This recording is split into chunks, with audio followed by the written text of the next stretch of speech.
자, 374페이지에서 이번 시간에 하면서 378페이지까지 두 문제 나오는 영역입니다. 한 문제가 나오는 두 문제 나오는 영역이거든요. 자, 사회정책이론.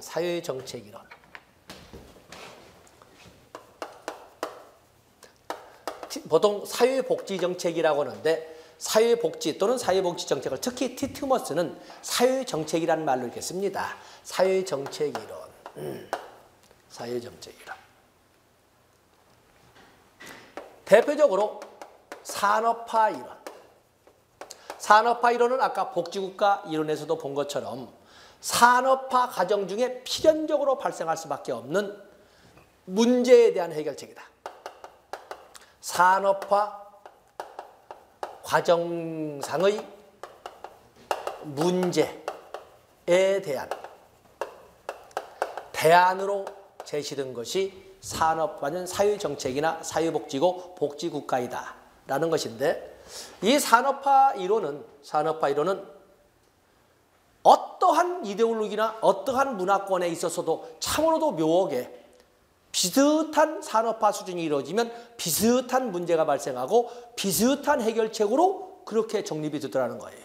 약속이나 한 듯이 수렴이론이라고.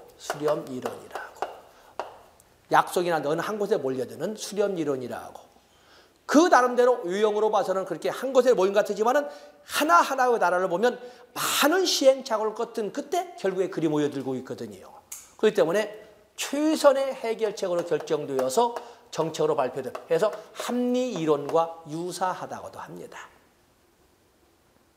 그런가 하면 아까 말한 배경치로 말한 것처럼 어떠한 문화권에 있는 나라도 당시 소련이나 미국도 참으로 묘하게도 비슷한 수준이 되면 비슷한 문제가 발생하고 비슷한 방식으로 진행이 되더라 라고 해서 이데올로기의 종언. 이데올로기와는 전혀 무관하게, 이데올로기는 언급할 필요조차도 없이 산업화만 가지고 사회정책을 설명할 수 있더라. 이렇게 하는 이론이 산업화 이론입니다. 그래서 이 산업화 이론은 산업화 수준과 사회정책은 또는 사회복지정책은 비례관계에 있더라. 이렇게 설명하고 있는 겁니다. 비례관계에 있더라. 그래서 산업화 수준이 높아지면 높아질수록 사회 문제도 다 복잡하게 다양하게 늘어날 것이고, 그거에 대해서 사회정책도 산업화 과정 중에 축적해 놓은 자본을 가지고 충분히 이끌어갈 수 있다. 이렇게 해서 산업화 수준이 높아지면 높아질수록 사회정책의 수준도 높아지더라. 이렇게 설명하는 이론입니다. 그에 비해서 사회양심론. 사회양심론이라고 하는 것은 사회정책이란 사회성원들의 이타심과 인도주의의 합으로 나타나는 것이다. 말하자면 사회 구성원들은 착한 마음이 뭉쳐져서 사회정책으로 만들어지는 것이다. 그런데 이 사회 구성원들의 착한 마음은 그것을 형체화하기 어려우니까 국가라고는 추상적 도구를 통해서 표출한다 해서 이 사회양심론에서는 사회정책이란 국가의 자선활동이다. 자선활동으로 표정이 된다. 이렇게 표현을 합니다. 그래서 성선설적 입장에서 사회정책을 바라보는 것은 사회양심론이죠. 사회 구성원들의 착한 마음이 모여서 국가를 통해서 자선활동 형태로 드러나는 것이다. 이렇게 표현하는 것이 사회양심론인데, 그렇기 때문에 사회정책은 누가 만든다? 사회성원들이 만든다고 봅니다. 사회성원들의 착한 마음이 사회정책을 만든다. 이걸 비판했다고 볼 수 있는 것이 사회통제론이에요. 이걸 비판했다고 보는 사회통제론. 사회통제론은 사회정책은 사회성원들이 만드는 것이 아니라, 사회정책이라는 것은 사회성원들이 만드는 것이 아니라 이것은 소수의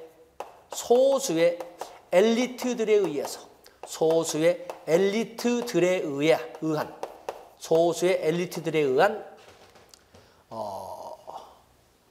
질서 유지 전략으로 만들어진 것이다. 공공 안전과 질서 유지와 치안 유지를 위한 하나의 전략으로 만들어진 것이기 때문에 수혜자는 누구겠어요? 수혜자는 기득권층, 수혜자를 기득권층으로 선정을 합니다. 많은 사람들이 사회복지 또는 복지정책 그러면 약한 자를 위한 그런데 아니라는 거예요. 아까 우리가 엘리자베스 구빈법, 제목은 구빈이지만 결국에 누구를 위해서 한다고? 불황화를 일거에 소탕함으로써 기존의 기득권을 가진 시민들의 안녕 질서를 위해서 이끌어간다고 보는 거예요. 세종대왕의 정책, 민본주의라고 하는데 세종대왕의 정책은 뭐예요? 세종대왕의 정책. 다 엘리트들이 하는데 약간 다릅니다만 모든 것 등이 이렇게 유형은 위해서 착각하지 마세요 하는 것도 사회통제론, 이걸 사회음모론이라고 돼요. 사회음모론. 밖에서는 백성을 위하여. 지금 현재 국사교과서의 국정화 논쟁도 현재 새누리당에서 생각하는 이런 것은 실질적인 이 입장에 있는 거거든요. 이 입장에.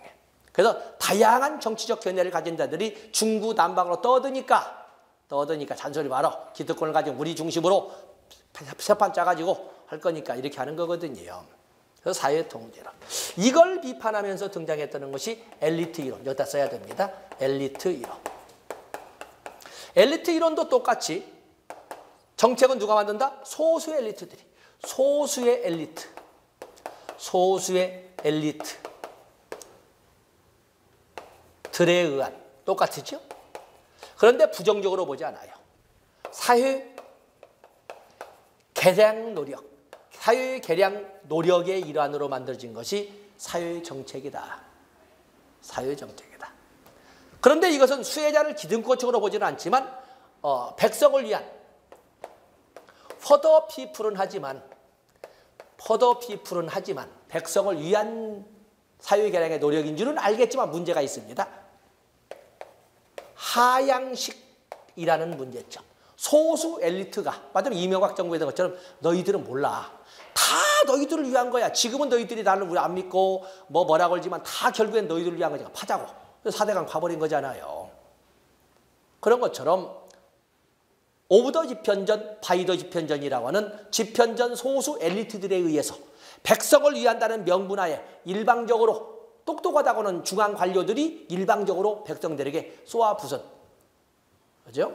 이런 방식이 바로 엘리트 이론이에요. 그런데 여기도 역시 사회정책은 누가 만든다? 소수 엘리트들이 만든다는 거예요. 이것을 비판한 것이 다원주의 이론이에요. 다원주의 이론.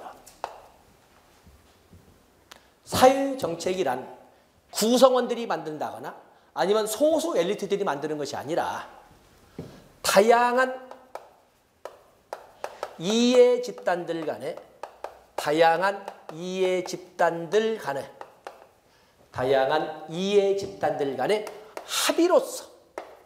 합의로서 만들어진 것이다. 구성원들이 만들거나 엘리트가 만들거나 국가가 만드는 것도 아니고 이해 집단들 간의 정치적 타협을 통해서 만들어진 것이다. 여기의 특징은 국가의 중립자적 지위를 강조하죠.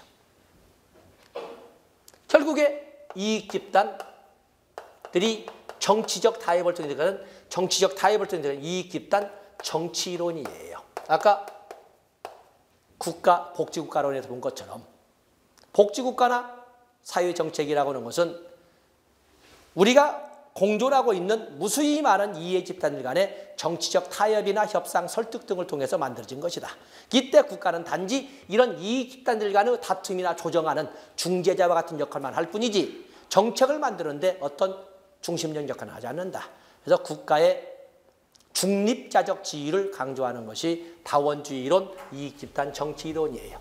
요걸 비판했다고 볼 수 있는 것이 바로 조합주의 이론이 되겠습니다. 이걸 비판했다고 볼 수 있는 조합주의 이론. 조합주의 이론은 정책이란 이해 집단들 간에 의해서 만들어지거나 이렇게 되는 것이 아니라 다양한이 아닙니다. 다양한이 아니라 소수의 힘 있는을 한자로 쓰면 유력한 이렇게 하죠.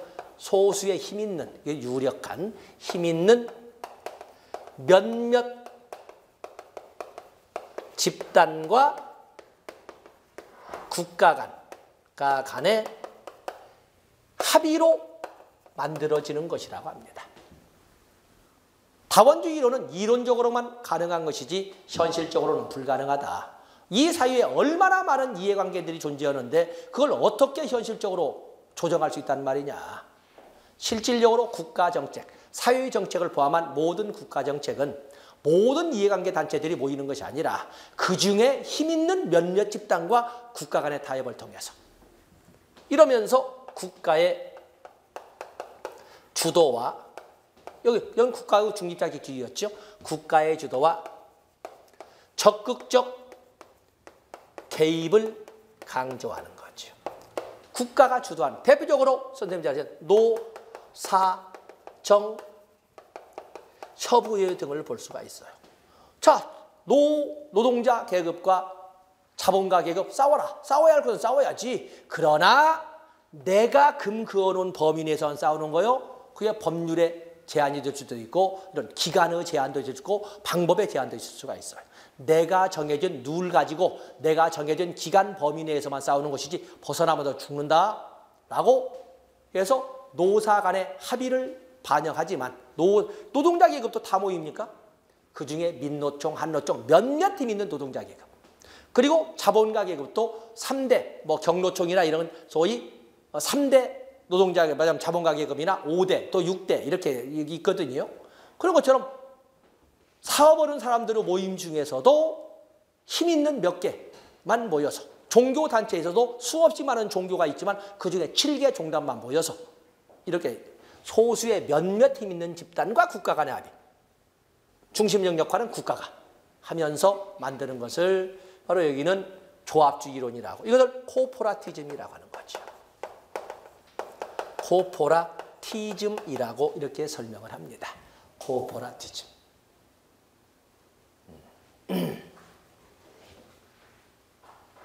자, 그래서 사실은 연도는 서로 어느 것이 더 빠를 수도 있는데 단지 설명을 하기 위해서 이렇게 차례를 이렇게 해서 한번 선생님들이 지하철 타고 가시면서 하면 이걸 비판하고 이렇게 하면서 그 단어까지 그게 뭐지 이거 뭐지만 나와도 시험지 열면 아 이거 생각하려고 그랬지 이렇게 떠올릴 수 있거든요. 그 뭐지 맞으면 그리면서 이 다음에 뭘 적었었지 뭐 하나 적었었는데 거기만 떠올리시면 시험장에 쓸 수 있거든요. 그래서 한번 이렇게 그려봤습니다. 그러면 이제 관계없이 확산 이론이 있습니다. 확산 이론.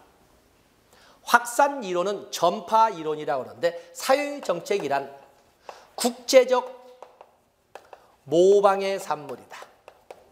국제적 모방의 산물. 그래서 이걸 전파 이론이라고도 합니다.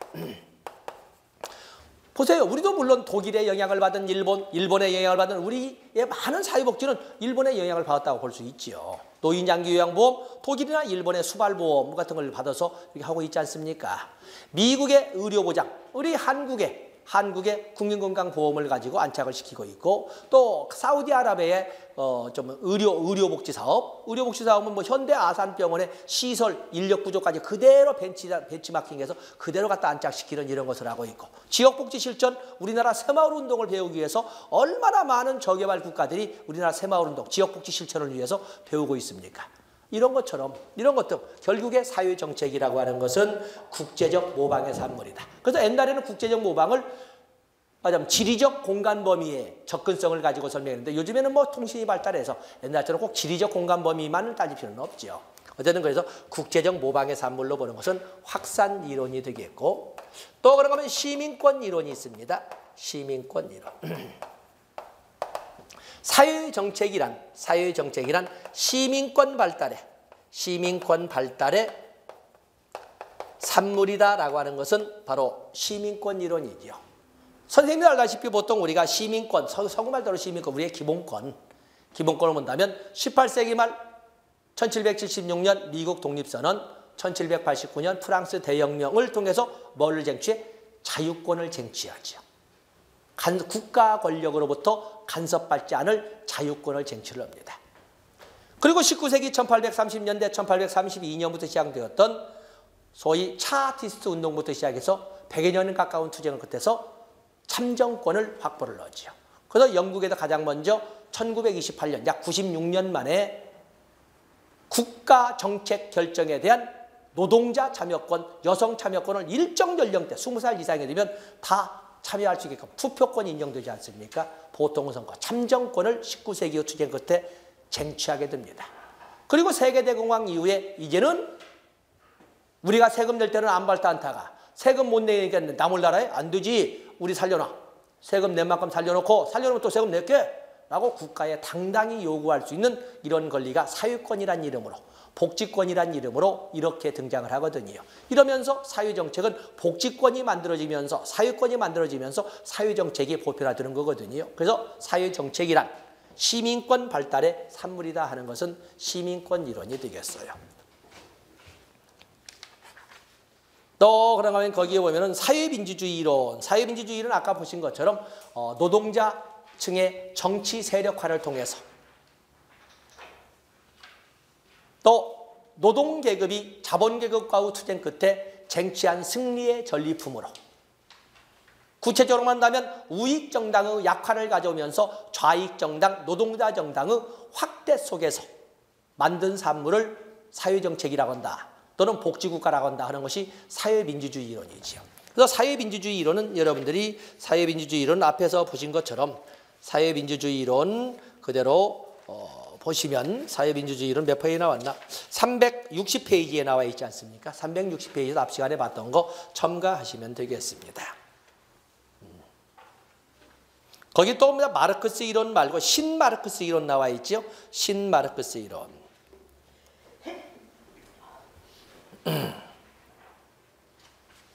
신마르크스 이론은 2번으로 보시면 하부 결정론, 두째 줄입니다. 하부 결정론의 마르크스주의와는 달리 신마르크스주의는 상부 군조가 하부 구조인 경제에만 관련되어 있다는 점을 비판한다. 상부 구조인 국가, 교육, 언론, 군대, 경찰, 종교 등등은 자율성을 가지고 이데올로기를 주입함으로써 기존 질서를 정당화한다고 본다. 자, 말이 좀 정치적으로 나와 있습니다만 어쨌든 신마르크스 이론은 이제 아까 세 가지로 말했죠. 하나는 폭력 청명을 거부한다. 정치 투쟁으로 이끌어가자고 한다.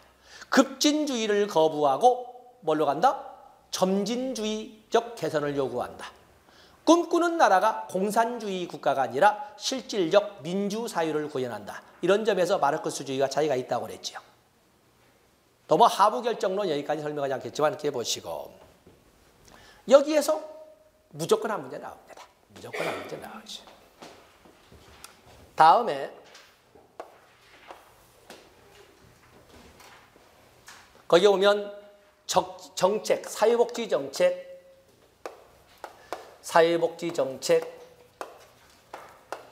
결정 모형이 있습니다. 자, 여기에서도 한 문제를 다뤄야 됩니다. 여기에서도.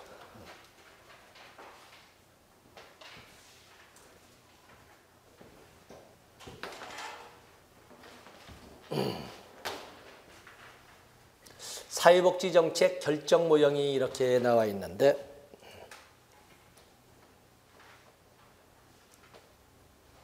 크게 우리는 이상적 모형과 행정론에서 다룰 수가 있습니다만 그때는 뭐 제거 넘어가겠습니다. 정책 결정 모형이든 의사결정 모형이든 이상적 모형과 현실적 모형으로 이렇게 나눠볼 수가 있습니다. 이상적 모형과 현실적 모형으로.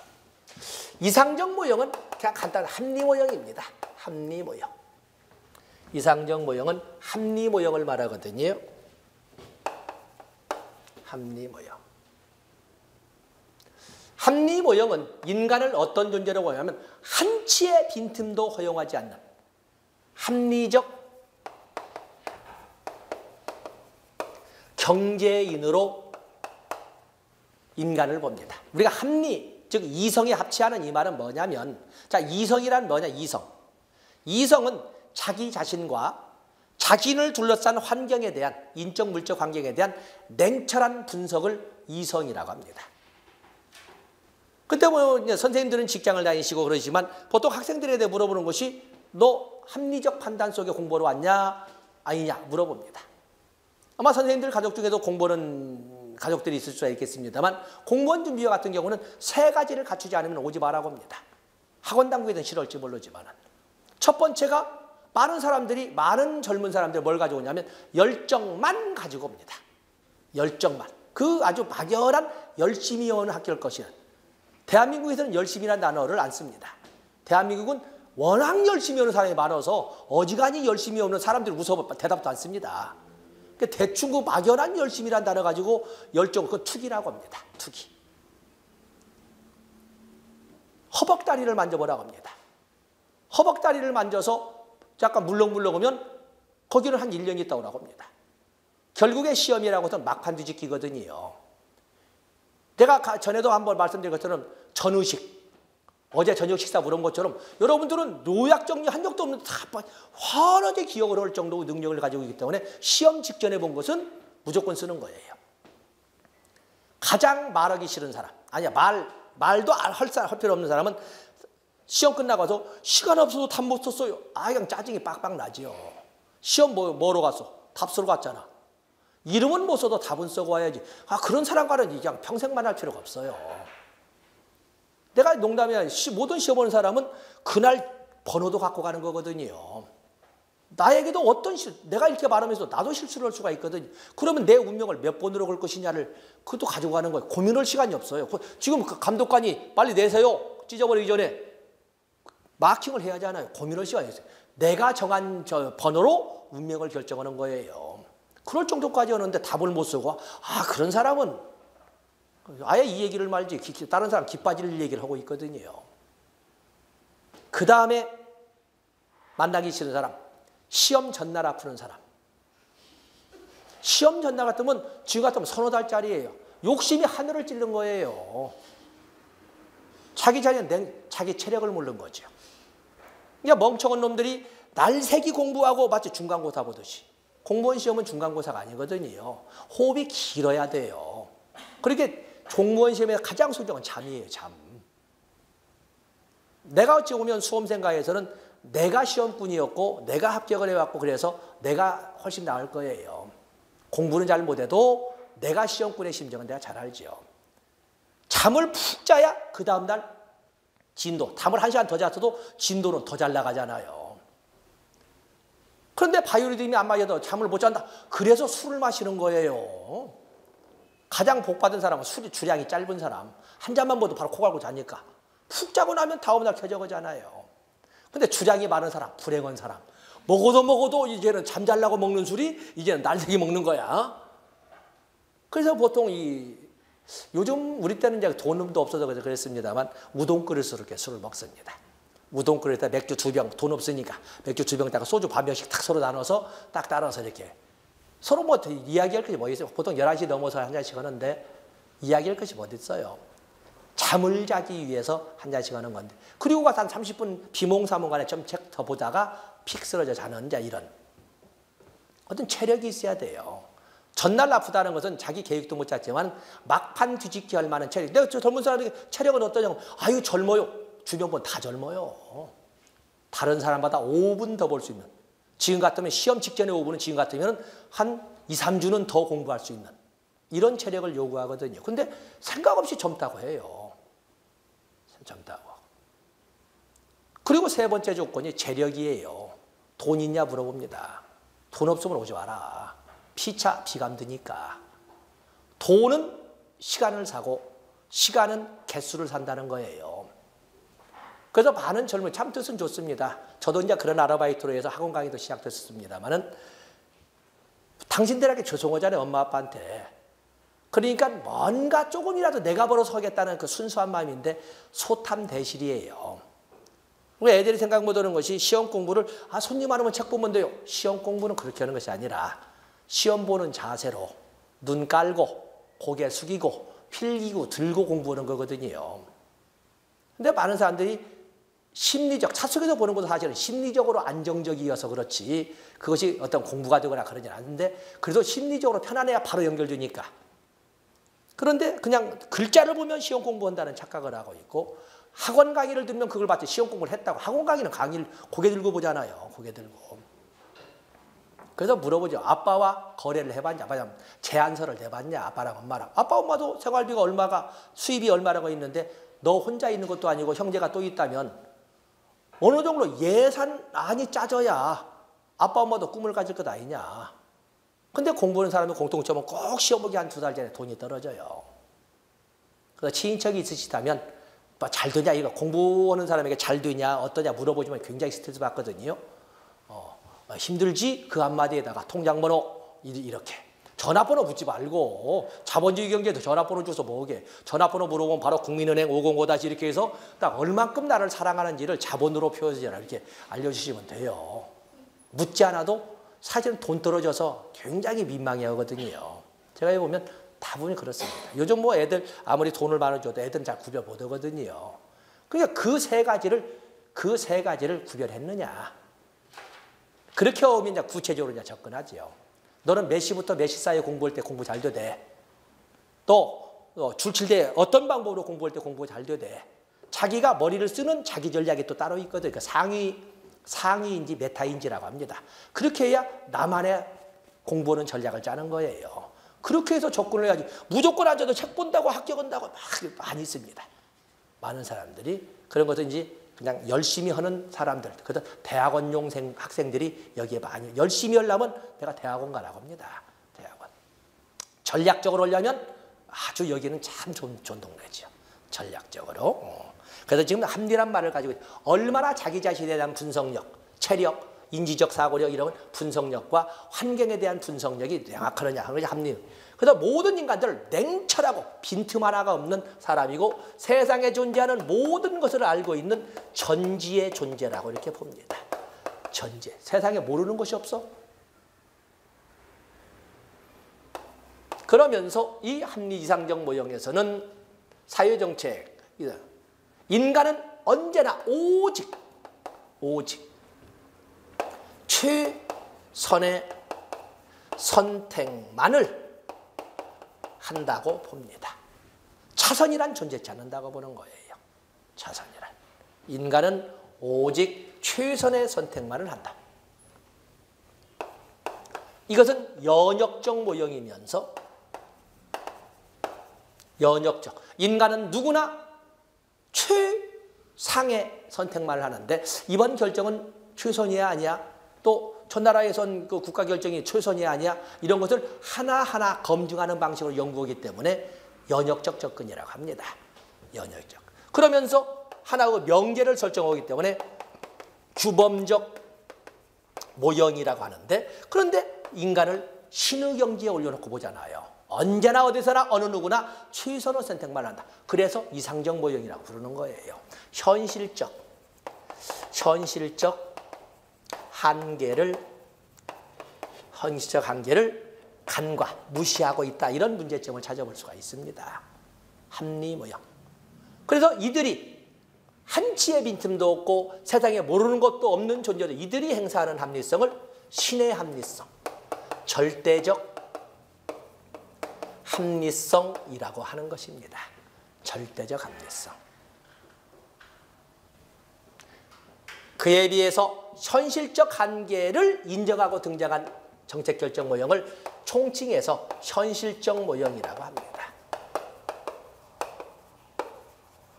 현실적 모형. 이 현실적 모형에서는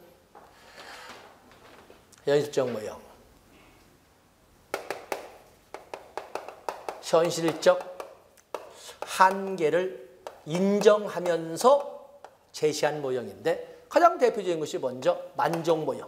사이먼이나 마치가 제시하던 만족 모형. 교재 보시면서 만족 모형이라고 하는 것은 정책 결정을 어떻게 하냐면 정책 결정자 혼자, 이 말을 시험용 용어로 주관적 합리성을 가지고 정책 결정자 혼자란 말이 이렇게 주관적 합리성이라고 했어요.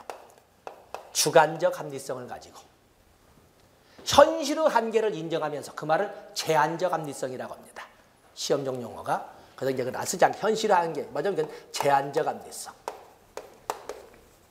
제한적 합리성이라고 하는데, 자, 의사결정자, 정책결정자 혼자 현실의 한계를 인정하면서 제한된 합리성 속에서 만족 수준으로 정책결정을 하곤 하더라.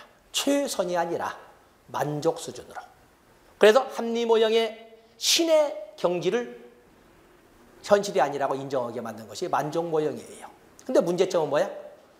만족의 과학화에 실패했어요. 어느 정도가 돼야 만족이에요? 어느 정도가 되어야 만족이라고 할까? 이 사람 혼자 생각할 때 만족이지 다른 사람도 만족이라고 할까? 그래서 적어도 사회과학적으로 어느 누구나 맞아, 그 정도면 만족이지 라고 고개를 끄덕거릴 만한 기준을 못 만들었어요. 그래서 만족의 과학화에 실패했다라고 하는 것이 만족 모형이 되겠고, 다음에 두 번째 모형이 점증 모형, 린드브룸과 일다부스키가 제시했던 점증 모형이 있습니다. 그래서 사람 이름도 좀 봐주시고, 린드브룸과 일다부스키 점증 모형. 이것은 정치적 합리성 속에서, 말하자면 아까 다원주의 모형 저기 아직 지워지지 않았지요? 다원주의 모형처럼 정책 결정자는 그 사회에 존재하는 무수히 많은 이해관계자, 이해관계 집단들의 입장을 두루두루 반영하면서, 말하자면 정치적으로 합의, 조정, 설득 이런 등을 하면서 조정해가면서, 그래서 정치적 합리성이라고 합니다. 여러 이해관계 집단들의 이해관계를 두루두루 반영하면서 이걸 정치적 합리성이라고 하죠. 그러면서 기존의 정책에 바탕을 두고 부분적, 점증적으로 개선해가는 방향으로 정책 결정을 하곤 하더라 하는 것이 점증 모형이 되겠어요. 기존 정책을 기준으로 그보다 좀 업그레이드 시키는 방향이에요. 최선이 아니라 조금만 업그레이드. 조금. 그래서 보수적이지요. 기존 그래 조금 낮게, 조금 낮게. 사실은 더울 수 있어도 더 안 해. 나중에 또 더울 것도 올리기 위해서 이막. 그래서 임기 연장해 가면서 아이고 이 의장 뭐 이번에 역시 잘해. 다음 차기 또 연장 약속 받고 하면서 더 연장시킬 수 있어도 조금씩만 개선해 갑니다. 다음에 혼합 모형이 있습니다. 혼합 모형, 호답 주사 모형이 있는데, 이것은 합리 모형과 점증 모형이 결합된, 그래서 종합적 합리성이라고 합니다. 합리 모형이 추구하는 절대적 합리성과 점증 모형이 추구하는 이해관계 집단 간의 거중조정, 정치적 합리성을 결합해서 정책 결정을 하더라. 그래서 기본 원칙은 100으로 하고, 기본 원칙은 100으로 하고, 선생님들도 지금 8과목의 관점을 100으로 했다면 8개 과목을 어떤 것은 110 정도 투자를 하고 어떤 것은 한 60 정도만 투자하고 해서 부분적인 각각의 8개의 과목에 대해서는 이해관계를 조정해서 쉬운 과목은 좁게, 뭐 좀 어려운 과목은 좀 시간을 길게 이렇게 배정해서 전반적으로 이해관계를 조정한 정치적 합리성을 반영하기 때문에 종합적 합리성이라고 합니다. 그래서 이게 혼합 모형이 나와 있고, 다음에 최정 모형. 최정 모형. 드로우가 제시를 하고 있습니다만은 최정 모형은 하물며 절대적 합리성뿐만 아니라 초합리성까지 동원해서, 초합리성. 조말아입니다. 초합리성은 말도 안 되는 것까지 동원해서, 지금 서양리 드로우가 제시했으니까 서양리론이잖아요. 왠지 꿈속에서 말이야, 피를 보면 좋아, 복권 사야 돼. 꿈속에 피 나오는 것도 복권하고 무슨 관련이 있어. 그런데 서양에서도 왠지 꿈자리가 좋다고, 출근길에 장례식 잡았다고, 이런 말도 안 되는, 지금 왠지 느낌이 좋다고, 그 말도 안 되는 합리적이라고 할 결코 없는 이런 것까지 동원해서 정책 결정을 하더라. 초합리성까지 동원해서 정책 결정을 한다는 이론으로 거시적, 말하자면 경계를 잡을 수가 없잖아요, 초합리성은. 그래서 거시적 의사결정 모형이다 하는 것이 최적 모형이 되겠습니다. 다음에 쓰레기통 모형. 쓰레기통 모형은 어쩌면 점증 모형과 더불어 가장 잘 나오는 영역이라고 할 수가 있는데, 쓰레기통 모형은 보통 불확실성이 심각한 조직에서, 조직이라고 했으니까 그 말을 뭐라고 하면 조직화된 무질서 라고 표현해. 조직 내 불확실성이 심각한 조직에서 주로 사용은. 이 말은 우리말로 한다면 영어를 원하면 올가니지도 아나키 이렇게 하고 있습니다만 사실은 그 관계대명사 빼고 번역해서 이렇게 된 것이 사실은 그 개판 속에서, 우리말로 개판 속에서 아주 우연이란 사요소가 만났을 때에 정책 결정이 되는 것이지. 드라마 나온 것처럼 쫙 브리핑해 가면서 노트북 탁 보면서 뭘 넘기면서 그런 일은 없더라는 거예요. 맨날 며칠을 직원에게 뭘 빼내라, 자료 만들어 해놓고는 정작 정책 결정은 조문하다 말고 정책 결정하고 산에 가다가 오이 씹어 먹다 말고 정책 결정을 하더라는 거예요. 아주 우연히 어떤 문제가 아직 풀어지지 않았는데 해결책은 몇 가지 나왔고 때마침 조문하다 보니까 결정할 사람들이 마침 다 모였어. 가만히 있어봐. 조문 좀 이따 하자고. 조문하다 말고 갑자기 막걸리 먹어가면서 정책 결정 바로 전화 오더라는 거죠. 야, 그거 4만 원으로 하기로 했어. 이렇게 직원들 약올르게. 그런 것이 비일비재하더라는 거예요.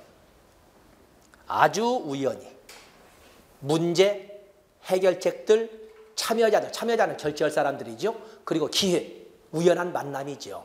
때 이루어지더라는 거예요. 우연한 사요소 만남을 통해서 정책 쓰레기통 모형. 여기에서 파생된 것이 정책창 모형이 되겠어요.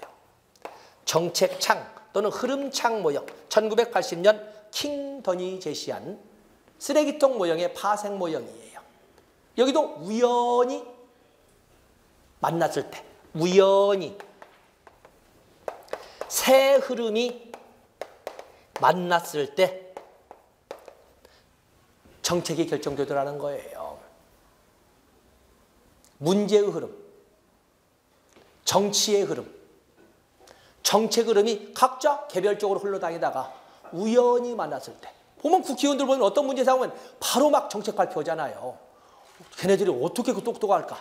똑똑한 것이 아니라 이전에도 이미 있을 수밖에 없는 문제들이 여러 개 있는데 아직 그에 관련된 심각한 정치적 사건이 안 일어난 거예요. 정치적 사건이 일어난다면 예상 문제를 내고 1안, 2안, 3안을 만드는 거죠. 그런데 때마침 대통령 후보자가 기초연금에 대해서 이렇게 발표하니까 바로 1안. 그러니까 돈 어디서 나가? 국민연금 기금에 갖다 쓰려고. 국민연금 기금은 내가 저 나이가 들어서 쓰려고 하는데 왜 네가 갖다 써? 그럼 바로 2안. 그게 아니고 이렇게 그게 아니고 2안. 이렇게 각자의 흘러다니던 세계의 흐름이 우연히 만났을 때 정책으로 발표되곤 하더라 하는 것이 1980년 킹던이 제시했던 흐름창 모형, 정책창 모형이 되겠어요. 지금 거기에서 제가 제시한 것이 378페이지 정책창 모형까지, 흐름창 모형까지를 제가 쭉 정리를 했는데 읽어보시면 이해할 수가 있습니다. 많이 보셨을 겁니다. 자, 이 시간 여기까지 하고 잠시 쉬었다가 정책 형성 모형, 정책 형성 모형의 큰 흐름 한번 한 문제 나오는 영역이기 때문에 페이지는 많지만 간단하게 도표 만들어 보고 끝내도록 하겠습니다.